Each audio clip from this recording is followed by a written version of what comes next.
Bienvenido al curso de análisis vectorial. Este es el video número 27, cerrando el tema de del teorema de la función inversa. Entonces, en esta oportunidad ya nosotros hemos demostrado que bajo ciertas hipótesis que son las que impone el teorema de la función inversa, si yo tengo una función f definida de un conjunto A, por ejemplo, en Rn, donde A es abierto, conexo y convexo, yo localmente puedo definir una función g que va a ser tal que g compuesta con f va a ser igual a la identidad localmente, ¿ok?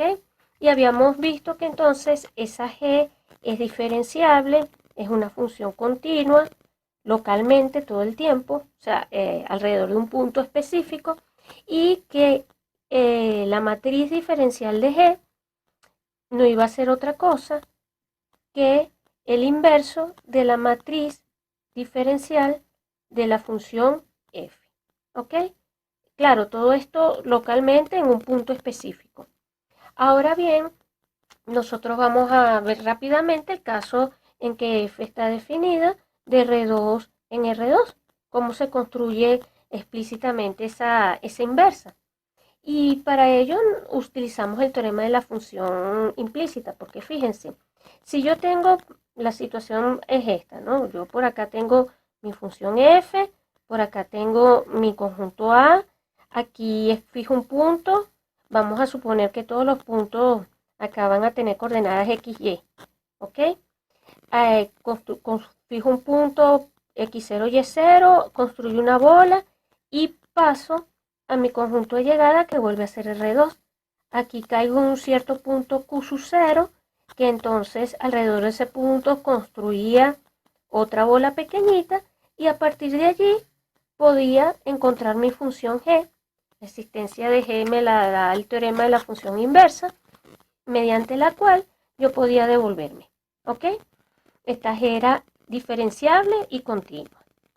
Entonces, ¿qué tengo? Tengo que, concretamente, las coordenadas U y B, si son imágenes, si están en la imagen de F, U pues, viene dada por una función f de x, y B viene dada por otra función g de x, donde f y g son funciones escalares, son funciones definidas de A en R, ¿ok? Y que heredan todas las propiedades de la f mayúscula. Ahora bien, la idea entonces es despejar x y y en términos de u y b, encontrar las otras ecuaciones. Para ello entonces nosotros, aplicando en este caso el teorema de la función implícita, ¿ok? Vamos a escribirlo, teorema de la función implícita, nosotros consideramos dos funciones auxiliares. Nosotros vamos a considerar la función g mayúscula, que ahora va a depender de x, de y, de u y de b, como la función u menos f de x, y, que gracias a la definición de la f mayúscula, esto va a ser igual a 0 en un entorno. Y tenemos la función h de x, y, u, b, que no va a ser otra cosa que b menos g de x, y. ¿Ok? Bueno, la primera cosa que observamos varias cosas de G y de H. G y H van a heredar las propiedades de F y G, pero además de eso, fíjense una cosa, que si nosotros nos paramos en un entorno x0, o sea, vamos a llamar P sub 0 al punto de coordenadas U sub 0, B sub 0, x0 y y0, o al revés, como ustedes mejor, más apropiado como trabaje, sí, U sub 0, B sub 0, x0 y y0, vamos a trabajar así. Entonces, fíjense, la derivada de g con respecto a u vale 1. La derivada de h con respecto a u vale 0, por las definiciones. La derivada de g con respecto a la variable b vale 0, y tenemos que la derivada de h con respecto a b vale 1. ¿Ok? Eso es por la definición de g y de h. Primero observamos eso, o sea que estas derivadas son continuas porque son constantes, pero además, fíjense que cuando calculamos este determinante de esta cantidad, ¿ok? El determinante de este diferencial, esto no va a ser otra cosa, por definición, que el determinante de la derivada de g con respecto a x, la derivada de h con respecto a x, la derivada de g con respecto a y la derivada de h con respecto a y. ¿Ok? Tenemos que esto va a ser igual a esto. Y ahora, por definición de quién era g y quién era h, esto nos va a quedar de la siguiente manera. Aquí nos va a quedar, permítanme limpiar un poco, permítanme centrar otro poquito y aquí lo digo, menos la derivada parcial de f minúscula con respecto a x. Aquí me va a quedar la derivada parcial de g con respecto a x. Aquí me va a quedar, déjenme ver un momentico, un signo menos también, menos la derivada parcial con respecto a f de y menos la derivada parcial de g con respecto a y. Y obviando y desarrollando el determinante, si ustedes ven que este signo menos realmente no va a cambiar nada, al desarrollar este determinante, ustedes pueden ver que esto va a ser igual a esta cantidad que está acá. O sea, el determinante de esto entre esto. O sea, el determinante de la matriz jacobiana de estas cantidades. Y esto no viene siendo otra cosa que el determinante de la matriz jacobiana de la función f mayúscula. ¿Ok?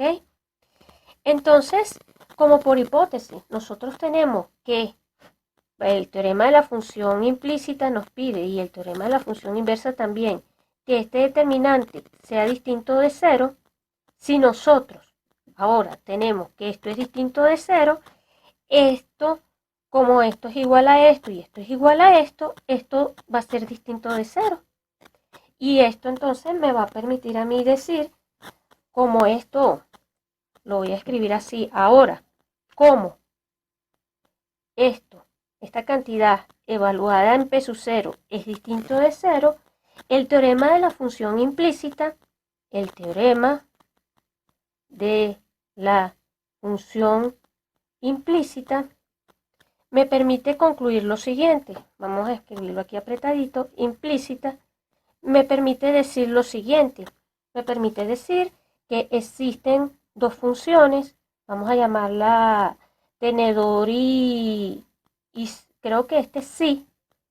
Tal es que yo puedo despejar esto de esta manera. X igual a esto y Y va a ser igual a tenedor en V. ¿Ok? Entonces, claro, las hipótesis pedir, repito, rebobino la cosa, pedir que el determinante de esto sea distinto de cero, nos permite, por el argumento anterior, aplicar el teorema de la función implícita y nos permite entonces despejar x y y.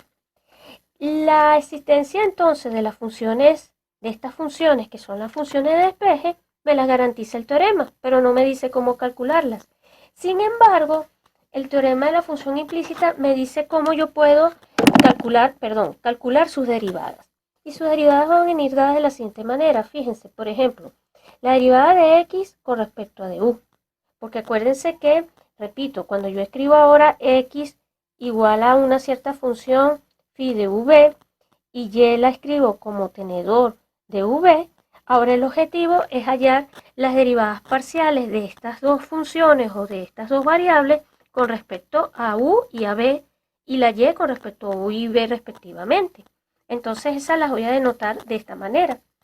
Entonces fíjense, por ejemplo, centrando un poquito aquí, la derivada parcial de x con respecto a u me dice el teorema que eso va a ser dada por la siguiente cantidad.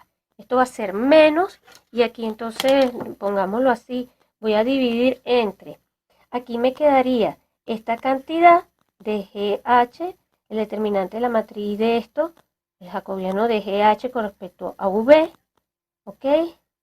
Entre de GH con respecto a DXY. Que ya sabemos que siempre, por los cálculos que hicimos anteriormente de GH con respecto a XY, eso no es otra cosa que el determinante permítanme escribirlo así, el determinante del jacobiano de la F mayúscula. ¿Ok? Ya eso lo acabo de hacer. Y ahora es mirar esta cantidad que está acá. Entonces, esta cantidad que está acá no es otra cosa, por definición, que el determinante de esta matriz, ¿no? El determinante, aquí ya entonces quedaría derivada de U con respecto a G, derivada de U con respecto a H, acá sería derivada, siempre lo digo al revés, sería derivada parcial de G con respecto a U, derivada parcial de H con respecto a U. Ahora quedaría derivada parcial de G con respecto a H y de derivada parcial de la función G con respecto a I, perdón. Bueno, pues. Y ahora sí, espero decirlo bien, la derivada parcial de la función H con respecto a la variable I. ¿Ok? Así lo digo entonces. Y así queda. Estoy derivando la función G con respecto a la variable U, derivando la función H con respecto a la variable U, derivando la función G con respecto a la variable Y, derivando la función H con respecto a la variable Y. Y si ustedes entonces nuevamente aplican la definición de quién es esta derivada, o sea, quién es G y calculan esta y esta, esto nos va a dar, aquí mismo lo escribo, el determinante de, en una me da 1 y 0, y en la otra va a aparecer menos la derivada parcial con respecto a I de la función f y la derivada parcial con respecto a I de la función g. ¿Ok? Desarrollan esta cuenta, desarrollan este determinante y al final entonces les va a quedar esto. Les va a quedar, claro, hay un signo menos que se simplifica con el determinante tal y qué sé yo, y entonces aquí les va a quedar la derivada parcial de la función g con respecto a la variable i, todo eso dividido entre el determinante de jf, de la función f mayúscula. Esa es la primera esa me da, digamos así, esa me da la primera coordenada. De forma análoga, vamos a hacer dos y las otras sí les voy a decir dos casos y ya las otras sí las dejamos en general. La derivada parcial de i con respecto a u en esta oportunidad nuevamente va a ser por definición, según lo que nos dice el teorema de la función implícita, va a ser mirar el cociente de estas dos cantidades y entonces lo pongo. Aquí sería el jacobiano de GH con respecto ahora a las variables u y x. ¿Ok? Aquí lo escribo. Aquí abajo quedaría jacobiano de GH con respecto, como siempre, a las variables x y, que nosotros ya hemos visto que esto no es otra cosa que el determinante de la función f, el determinante del jacobiano de f. ¿Ok? De la matriz jacobiana de la función f mayúscula. Pero aquí arriba volvemos a apelar, como hicimos en el caso anterior, a la expresión, lo hacemos con detalle, y entonces haciéndolo con detalle, eso sería el determinante de la matriz formada ahora por la derivada parcial de g con respecto a u, derivada parcial de h con respecto a u, y aquí aparece derivada parcial con respecto a la variable x de la función g y la derivada parcial con respecto a la variable x de la función h mayúscula.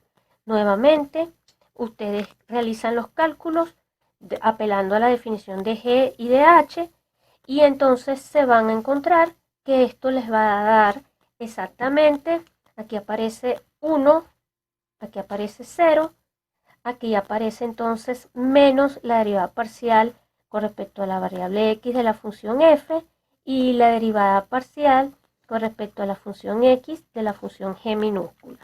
Y cuando entonces desarrollan ese determinante, acá les va a quedar, en este caso específico, les va a quedar menos la derivada parcial con respecto a la variable x de la función g. De forma análoga, uno puede entonces calcular las otras dos, aplicando exactamente lo mismo, el teorema de la función implícita en el caso de x con respecto a db.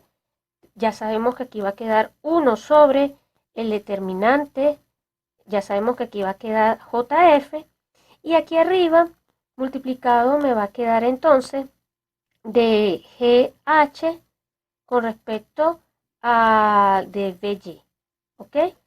Y al desarrollar esto explícitamente, o sea, utilizando entonces ahora la definición de esto, repito, voy a escribirlo así, determinante de JF a la menos 1 por el determinante, en este caso entonces les quedaría de BG, de BH, de IG, de IH.